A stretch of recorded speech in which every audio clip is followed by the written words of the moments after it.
আজহারুল হক।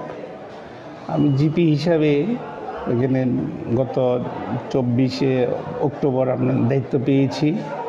দায়িত্ব পাওয়ার পর আমি চেষ্টা করতেছি সরকারের যতটুকু স্বার্থ রক্ষা করা যায় সেদিকে আমি সবসময় খেয়াল রাখি।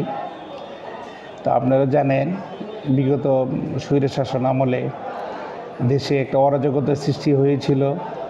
দেখা যাচ্ছে আমি যে জিপি হিসেবে দেখি বাংলাদেশ সরকারের অনেক সম্পত্তি, খাস সম্পত্তি অনেকভাবে তারা মামলা মুগ্ধ পক্ষ না হয়ে মামলা অনেক ক্ষতি করেছে।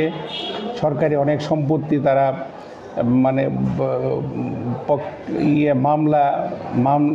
মামলা তারা সঠিকভাবে পরিচালনা না করার কারণে সরকারি সম্পত্তি অনেক জনগণের হাতে চলে গিয়েছে, যারা ভূমিদস্যু তাদের হাতে চলে গিয়েছে।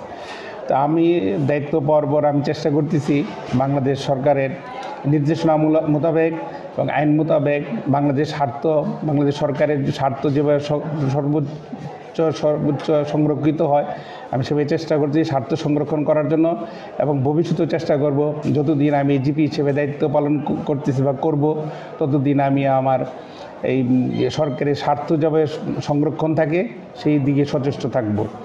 তো আপনাদেরকে অসংখ্য ধন্যবাদ।